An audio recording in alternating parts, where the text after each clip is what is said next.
E sejam muito bem-vindos a mais um vídeo. Meu nome é Gabriel Detz e hoje vamos estar falando de um fundo bastante baby. Se você não sabe o que é um fundo imobiliário baby, o próprio nome já diz, ele é um fundo bastante novinho, um fundo que acabou de surgir. Ele é um fundo basicamente que surgiu ali em outubro do ano de 2021, então é um fundo que não tem nenhum aninho de resultado, tá? Então não tem como a gente analisar muito profundamente. Porém, esse fundo, mesmo sendo baby, ele está chamando bastante atenção, principalmente pela sua tese de investimento, que está se tornando cada vez mais comum fazerem IPO, surgirem novos fundos deste tipo de tese, tá legal?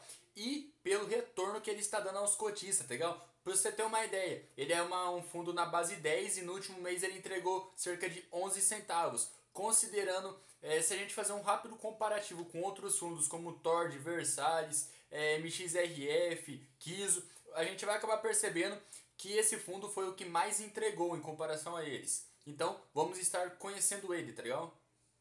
Você pode não conhecer o Rizag, porém você pode até conhecer o irmão próximo dele ali, que seria basicamente o RZTR, da gestora, que é bastante famoso, que é um fundo também novo, porém que começou a entregar muitos resultados no ano que vem. Então bastante gente já ouviu falar sobre o RZTR11, tá legal? E porém, esse Rizag, que ele surgiu em outubro de 2021, ele vem com a sua tese principal voltada para o setor de agro. E vamos lembrar que o Brasil ele é muito forte na parte de soja, na parte de agricultura, de agropecuária. O Brasil é muito forte na área de agro, tá ligado? Então começou a surgir cada vez mais fundo imobiliário do ano passado para cá. Cada vez mais está se tornando mais comum a gente ter fundo imobiliário de setor de agro, tá ligado? E esse fundo, para inovar, ele também veio com uma característica bastante peculiar, que a gente gosta bastante, que é o fundo na base 10, tá ligado? O fundo da base 10 e base 100 não muda muita coisa, porém o que ele acaba mudando muitas das vezes é a liquidez.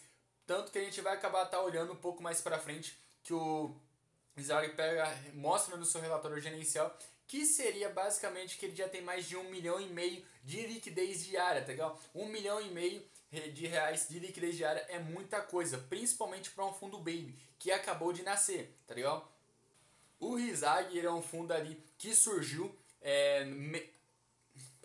o Rizag ele não é um fundo bastante popular, porém a gente já conhece outros fundos que surgiram de uma maneira um pouco parecida, porque existem basicamente os fundos que ficaram muito famosos como Deva, Equitare ou até mesmo MXRF, que esses fundos são basicamente de CRI, tá ligado? São os famosos fundos de papel que eles pagaram muito com a alta do GPM e com a alta do IPCA.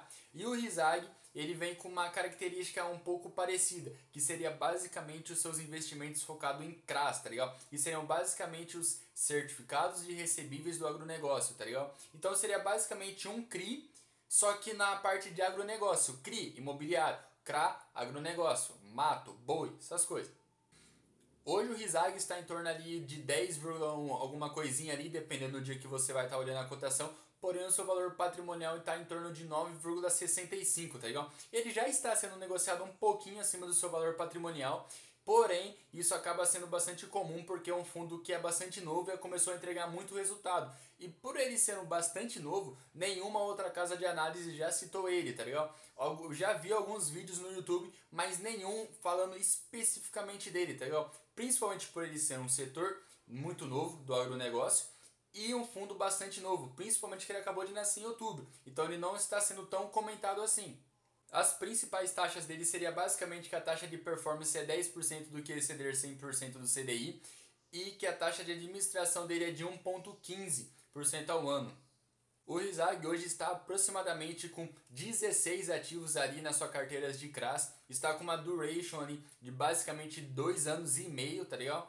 E ele está 100% dos seus indexadores ali das suas dívidas no setor de agro atreladas ao CDI. E você deve estar se perguntando agora, mas por que um fundo vai estar 100% atrelado ao CDI? Não compensaria ele pegar diversificar com o IPCA, considerando que o IPCA está em alta?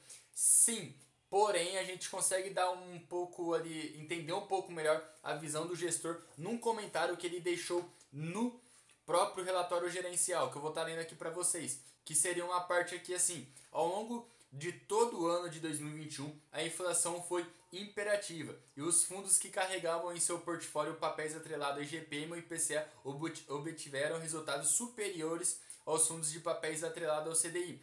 E isso a gente já sabe, tá legal? Tanto que quando a gente já fez vídeo falando sobre o DEVA, Hectare, Iridium, a gente acabou observando muito que esses fundos pagaram demais, tá legal? E que a tendência seria eles começarem a pagar um pouco menos, principalmente pela queda brusca agora do IGPM e pela estabilizada do IPCA. Para o ano de 2022, o ano dado da altas recentes dos juros básicos promovido pelo Copom, com alta de juros de 1,5% ao ano, elevando a Selic a 10,75%. Esta alta favorece a performance do Fiagro, uma vez que 100% do seu portfólio está atrelado ao CDI. Então, o que o gestor quer dizer com essa fala? Que é basicamente, quando o Copom ele começa a elevar a sua taxa Selic, a inflação tende a dar uma estabilizada e tende a começar a se tornar um pouco mais dentro do controle, diminuir.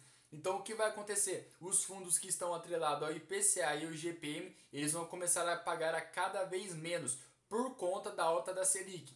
Já o Fiagro, que ele já deixa bem claro aqui que a sua tese de deixar 100% do CDI seria que ele conseguiria se sobressair a esses fundos, tá legal? E isso é uma estratégia um pouco válida se a gente for acabar observando, porém tem um outro detalhe que a gente o gestor não deixa bem claro no seu relatório gerencial, porém a gente consegue perceber que a maioria dos seus CRAs, ele está com um ticket médio de 2 anos e meio dessa dívida. E o porquê ele pegar CRAs de ticket médio tão baixo? E seria basicamente porque ele consegue fazer um giro em seu portfólio mais rápido. Então, quando o IPCA e o IGPM estiver caindo com a alta da Selic, com o CDI ele vai estar ganhando. Lembrando que o mercado ele é feito de ciclos. Então, o que vai acabar acontecendo? O Fiagro ele vai acabar se sobressaindo dos fundos imobiliários que estão atrelados ao IPCA e IGPM, e quando ele conseguir, daqui 2 anos e meio, que vai ser a média do vencimento dos contratos deles, ele vai conseguir ter uma visão melhor,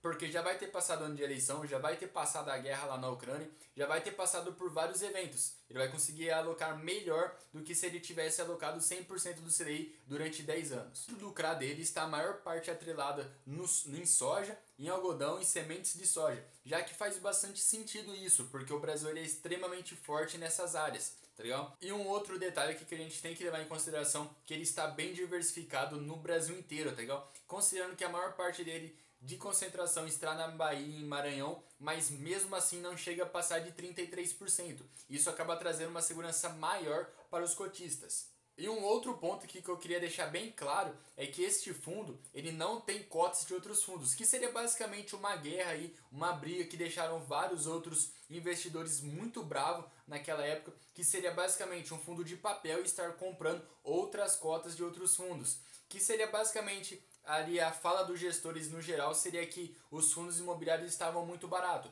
Porém, quando a tese principal do fundo imobiliário é investir em CRI, você não quer de jeito nenhum que esse cara me comece a comprar cotas de outros fundos. Porque o que pode acontecer? Pode acontecer de algum fundo que ele comprou cair 10%, cair 15%, que a renda variável acontece isso, e de que os cotistas sejam o principal culpado. Conclusão desse fundo, ele é um fundo com uma tese bem interessante, lembrando que o spread dele é de CDI mais 6, que é considerado bastante elevado, as principais cotas deles estão ali em subordinada e sênior, porém ele é um fundo bastante novo, tá ligado? Então a gente não consegue analisar o dividendo dele nos últimos 12 meses, a gente consegue ter uma certa projeção que vai estar pagando em torno de 12 a 15% ao ano. Ele é um fundo ali que está abaixo do radar da maioria dos investidores e que é um fundo que é bastante novo. E por o fundo ser bastante novo, a gente deve prestar muita atenção quando a gente vai estar investindo nele. Significa que a gente deve entrar, que a gente deve sair? Vai depender muito da sua estratégia. Porque um fundo novo a gente não consegue analisar direito as emissões, a gente não consegue analisar direito quando o fundo leva calote e o que ele acaba fazendo. A gente não consegue analisar direito várias outras coisas. Então, quando o fundo tem um histórico maior, a gente consegue ter uma certa noção maior, principalmente no Fiagro, que está se tornando cada vez mais popular no Brasil, ter fundo imobiliário de agro, tá ligado? Então é isso aí, espero que vocês tenham gostado desse fundo Baby aí. Eu sei que as informações dele foram bastante raras, porém não tem muito o que se falar de um fundo específico do agro. Porém o setor inteiro está em bastante desenvolvimento, que a gente conseguiu ver isso nos últimos meses, lançando cada vez mais a IPO de fundo de agro, e que pelo jeito o pessoal tá gostando, o fundo tá pagando bastante e que vai trazer ótimos retornos aos cotistas, tá ligado? Lembrando que não é recomendação nem de compra nem de venda e não se esqueçam de se inscrever no canal no YouTube, hein, galerinha? Valeu e falou!